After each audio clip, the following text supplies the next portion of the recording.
Welcome to this podcast on identifying obstacles to staying at and returning to work, also known as blue and black flags. My name is Burton. And mine is Kendall.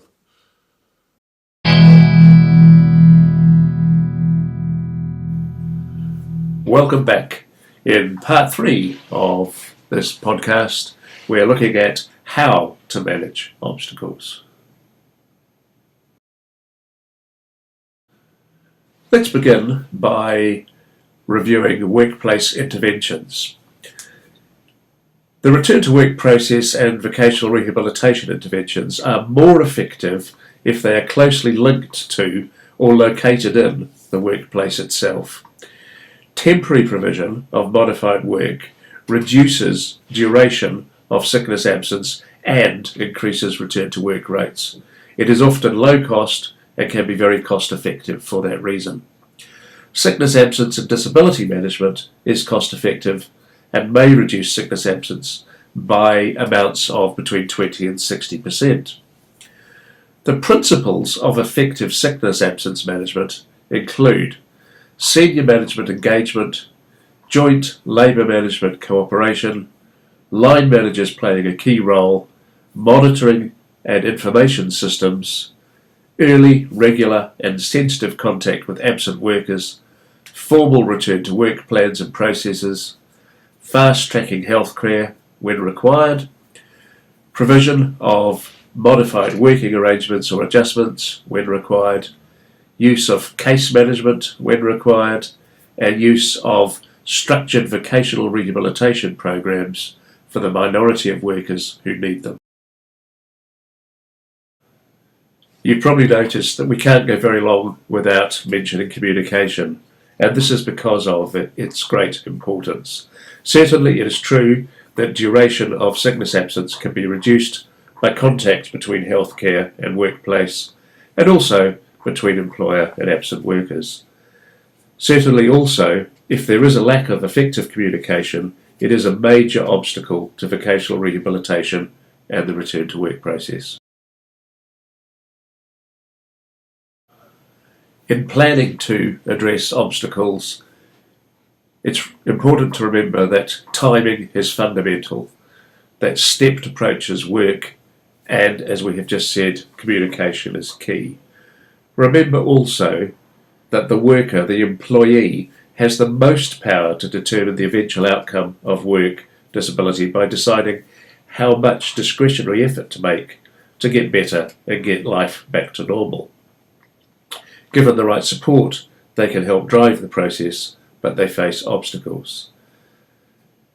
The line manager plays the second most powerful role in determining an outcome by deciding whether to manage the employee's situation actively, passively, hostilely, supportively, and whether to provide for on-the-job recovery.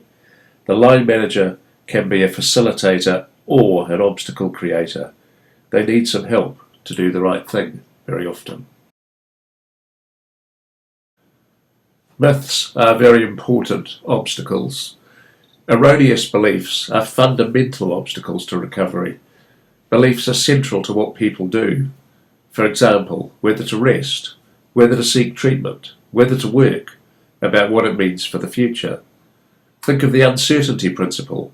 People don't function well when they're uncertain. Reassurance contributes to positive behaviours. There are a number of common myths that arise with musculoskeletal problems. Here are some examples. It's a health problem, so there must be a cure. Rest is always needed until pain goes. Working whilst ill or injured will just make matters worse. It hurts at work, so I was damaged by work. Contacting an absent worker is intrusive, and no one can return to work until they're 100% fit. Of course, what we really need is a new paradigm and cultural shift. The current situation, where work is considered a risk and potentially harmful to physical and mental health, leads to advice to stay off work, sick certification, risk assessment, and the idea of somehow protecting the person from work.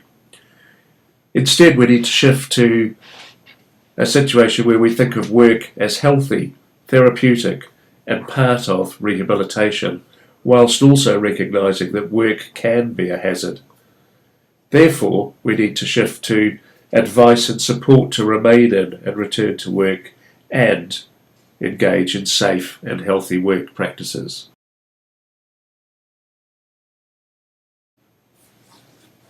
Part of this is to train line managers in how to use evidence-informed steps.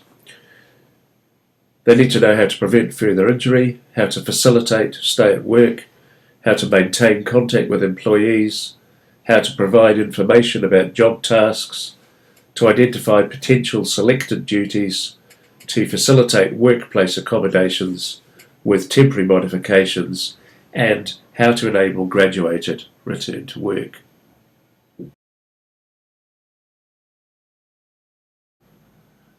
Now it's time to look at how to address specific obstacles that have been identified. Beginning with high physical job demand, useful management strategies include transitional work arrangements such as work rescheduling or part-time work with a graduated increase. Only seek alternative work if return to same job, same employer is definitively impractical.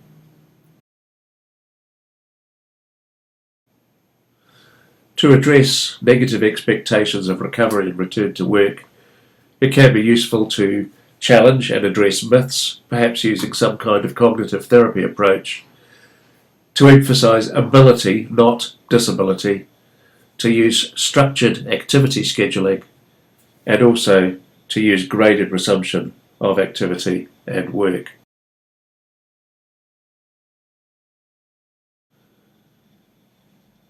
Addressing job satisfaction may seem particularly challenging, but there are some useful management strategies. In the first instance, discuss with the employee and try to find mutually acceptable changes to the work content, its organisation, environment or culture.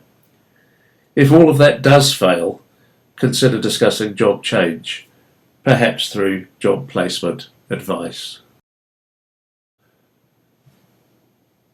Useful strategies to address low social support or social dysfunction in the workplace include addressing beliefs and challenging myths, and engaging a significant other, such as a spouse, a family member, another relative, or a close friend, or even a co-worker, as a rehabilitation collaborator.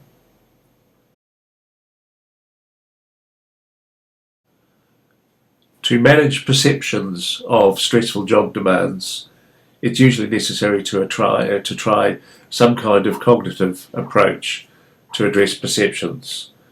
This may begin with challenging myths and those kinds of beliefs, but if necessary, it may also require negotiating some kind of job modifications, at least in the short term. Strategies to address lack of job accommodations or availability of modified work generally occur at a more systems level.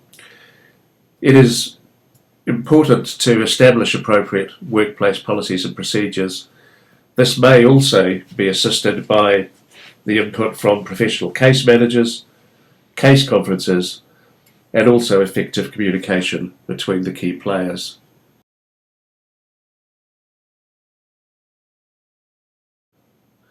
A lack of employee communication with workers or employees can be managed by facilitating effective communication between key players. Sometimes a good way to do this is to use a written confidentiality waiver to overcome any concerns over the sharing of information. It can also be facilitated by the use of case management. In order to tackle misunderstandings and disagreements, try very hard to keep all players informed and, when necessary, use some kind of mediation process.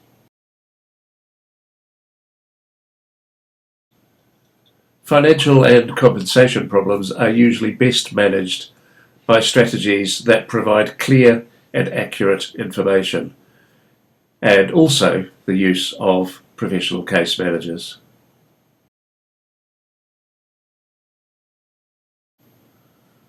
To preempt or overcome process delays, the most useful management strategy is to use professional case managers.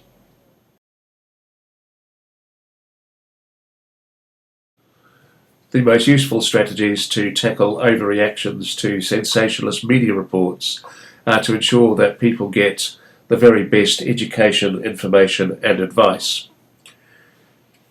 This can be done by encouraging them to obtain information from reliable sources and also by addressing healthcare myths. And finally, the useful management strategies to overcome unhelpful return to work policies or procedures are to promote a stay at work culture, to be committed to using the workplace as the site or the vehicle for effective rehabilitation, to adopt a health promotion role to help dispel myths, to encourage workers to use self-help approaches wherever possible by allowing them to maintain activity, and to liaise with healthcare, staying in touch with absentees and avoiding the 100% or nothing rule.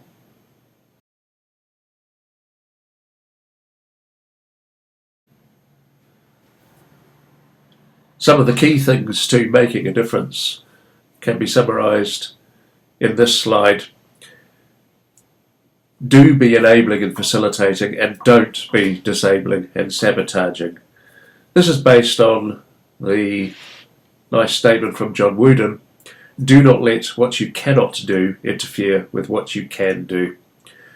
So we want to focus on ability, not disability. Ask people what they can still do. Avoid asking them how they are feeling, and avoid advising them to let pain or fatigue be there. Transitional work arrangements involve temporary modifications to ease into usual work by getting over obstacles. The most common ways of doing this are to alter the work, for example by reducing physical demands, altering the work organisation, for example by reducing work pace or intensity, and also by increasing flexibility, for example allowing time for healthcare or working at home.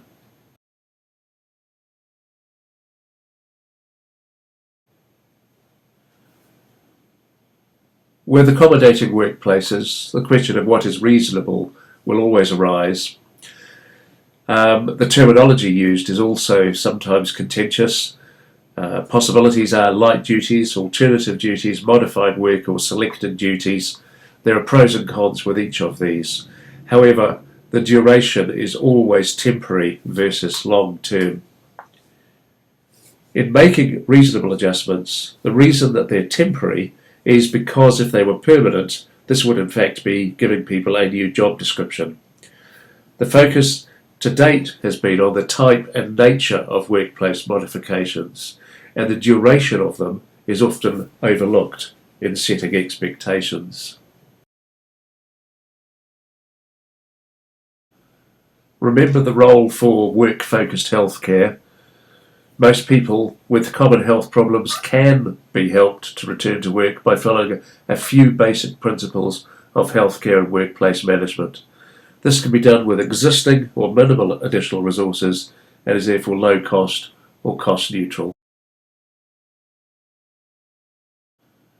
The introduction of fit notes provides both new opportunities and potentially new challenges. Theoretically, they focus more on what the person can do and less on what they cannot do, and this is a good idea. But in practice, GPs generally have limited knowledge of the work or workplace. Therefore, the recommendations usually need to be interpreted at the workplace by somebody who can understand this. Useful information and advice is available in 3 evidence-informed leaflets that are designed for the workplace, for workers and for healthcare providers. These offer myth-busting, practical advice on return to work processes, facilitating communication and understanding, and synchronous distribution. Finally, we'd like to end with an example from a small to medium enterprise where a coordinator may be in the workplace. We're a small company with a simple protocol for managing pain and injury. It's my job to put it into action. Basically, I act as a case manager with support from professionals to coordinate things. I get informed at day one of absence and stay in contact. I liaise with the doctor, but also send our people to a local clinic. They tell me what my colleague can do. We use a confidentiality waiver, which helps me figure out how best to help my colleague back to work. They point out the obstacles and what needs to be done to overcome them, as well as giving treatment. I devise the plan with my colleague, and we sort out any work modifications as a team. I also use information leaflets to help bust the myths. It works well.